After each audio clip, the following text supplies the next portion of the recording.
کہ آج سے پہلے جتنے بھی ان کے مقدمات تھے وہ کسی بھی صورت میں ایک دن سے آگے نہیں جاتے تھے، لیکن اب ان کے مقدمات جو ہیں وہ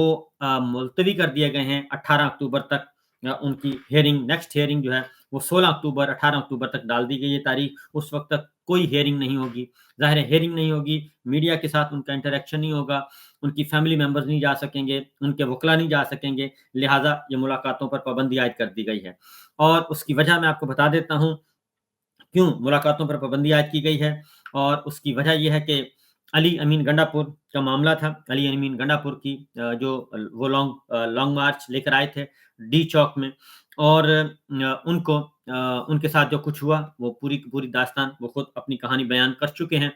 اور سب کچھ ہمارے سامنے ہے۔ اور آج اسی لیے وہ ایک الگ خبر ہے آگے جا کے، کیونکہ خیبر پختونخوا ہاؤس کو سیل کر دیا گیا ہے، اسلام آباد خیبر پختونخوا ہاؤس کو سیل کر دیا گیا ہے۔ تو علی امین گنڈا پور جو ہیں وہ آئے، اور کل جا کے وہ 48 گھنٹے وہ رہے جی، وہ نہیں منظر عام پہ نہیں تھے، کہاں تھے کیسے تھے، خیر وہ بات انہوں نے اپنی سائڈ کی سٹوری جو ہے وہ بتا دی ہے۔ میں آپ کو بتا چکا ہوں کہ انہوں نے ابھی آدھی جو سٹوری ہے، آدھی سٹوری وہ نہیں بتائی، وہ جو آدھی نہیں بتائی اسی میں ہی سب کچھ ہے، اور وہی جو ہے اسی میں بڑے بڑے ہیں کام جو آدھی نہیں بتائی۔ تو میرا خیال ہے کہ ان کو فی الوقت بتانا بھی نہیں چاہیے آدھی سٹوری کو۔ اور انہوں نے ایک جملہ بولا تھا، انہوں نے کہا تھا کہ مجھے 100% امید ہے، 100% یقین ہے کہ آئندہ چند دنوں میں ایک بہت اچھی خبر آئے گی، اور اداروں میں اب ایک اجتماعی سوچ پائی جاتی ہے، کلیکٹو وزڈم اپلائی کیا جا رہا ہے۔ انہوں نے یہ 2-3 جملے بولے تھے، اور انہوں نے یہ بات کہی تھی۔ تو اس کو اگر ہم ریڈ کریں، اور جب ہمیں لا منسٹری سے اور وزیر اعظم ہاؤس سے بھی، آج وزیر اعظم ہاؤس، وزیر اعظم سیکریٹریٹ کہہ لیں آپ، تو زیادہ نہیں جاتے جی، تو وہاں پہ بھی کچھ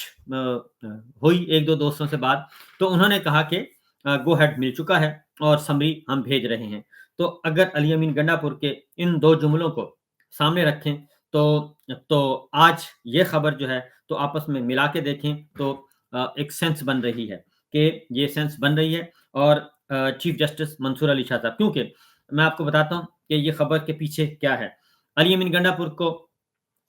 روکنے کی کوشش کی گئی، پاکستان تحریک انصاف کی پولیٹیکل کمیٹی کو اپروچ کیا گیا، لیکن انہوں نے احتجاج کال آف نہیں کیا، اور انہوں نے کہا کہ ہم آئیں گے، عمران خان جو حکم دیں گے ہم وہ کام کریں گے۔ کیونکہ سوشل میڈیا پہ بہت زیادہ کرٹیسزم ہو رہا ہے، کیونکہ خبریں ادھوری خبریں ہیں، پوری خبریں نہیں ہیں لوگوں کے پاس، تو میں آپ کو بتا رہا ہوں۔ تو علی امین گنڈا پور کو کہا گیا، وہ نہیں مانے، پھر انہیں کہا گیا کہ آپ ڈی چوک نہ آئیں بلکہ سیدھے اڈیالہ چلے جائیں، وہ نہیں مانے، اور انہوں نے کہا کہ یہ نہیں ہو سکتا، ہم پہلے ڈی چوک پہنچیں گے۔ خیر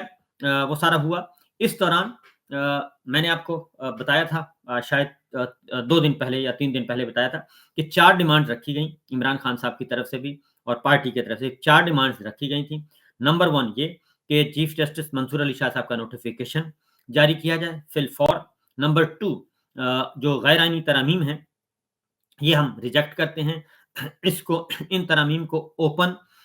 ڈیبیٹ کے لیے سامنے لایا جائے، اور ان کو اوپن بحث کی جائے، اور ان کو رکھا جائے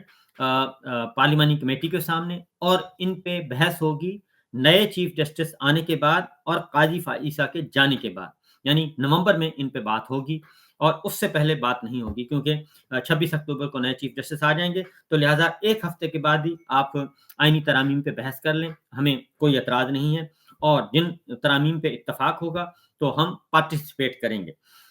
2 باتیں کی گئیں، اور تیسرا مطالبہ تھا کہ تمام جو جھوٹے مقدمات ہیں وہ ختم کیے جائیں، بے بنیاد جھوٹے مقدمات ختم کیے جائیں، تمام سیاسی قیدیوں کو رہا کیا جائے۔ یہ 4 مطالبات تھے، 4 مطالبات کے نتیجے میں ہی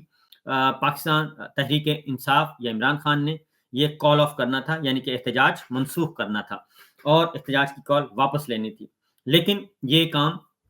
نہیں ہوا۔ انہوں نے کہا جی کہ اس طریقے سے اگر ہم کریں گے تو ہم انڈر پریشر آ جائیں گے، اور بہت زیادہ فیس سیونگ ہمیں چاہیے، یہ چاہیے وہ چاہیے، اس طرح کی۔ تو دوسری جانب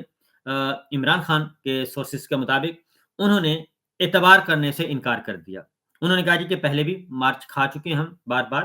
تو اب ہم یہ نہیں کریں گے، اور یہ نہیں ہو سکتا، ممکن نہیں ہے۔ تو لہٰذا اب یہ کام کیا گیا ہے کیونکہ ابھی میچ چل رہا ہے اور ایک طرف کیونکہ جو دھوکا اور فریب جو ہے اس ایلیمنٹ کو بھی سائڈ پہ نہیں رکھنا چاہیے، اس کو وہ موجود ہے۔ اس لیے جناب عمران خان صاحب نے احتجاج کی کال واپس نہیں لی اور نہ ہی علی امین گنڈا پور نے کل اپنی تقریر میں احتجاج کی کال واپس لینے کا کوئی اندیا دیا یا واپس لی گئی۔ اور یہ دو باتیں ہیں جی، تو لہٰذا عمران خان صاحب کی جو پارٹی کو ہدایت تھی، اس دوران عمران خان پر پابندی عائد کر دی گئی اور وہ اس لیے کہ عمران خان صاحب جو ہے اگلی اسٹریٹجی اناؤنس کریں گے، کیونکہ عمران خان صاحب کا خیال یہ ہے کہ کسی بھی صورت میں پاکستان تحریک انصاف کو، وکلا کو، طلبہ کو اب گھروں میں نہیں بیٹھنا چاہیے۔ 25 اکتوبر تک وہ سڑکوں پہ ان کو ہونا چاہیے، ہر فورم پہ احتجاج کرنا چاہیے، تاجروں کو کرنا چاہیے، کاروباری لوگوں کو کرنا چاہیے، کارخانہ داروں کو، مزدوروں کو، کسانوں کو، وکلا کو، سب کو اپنی اپنی جگہ پہ احتجاج کرنا چاہیے۔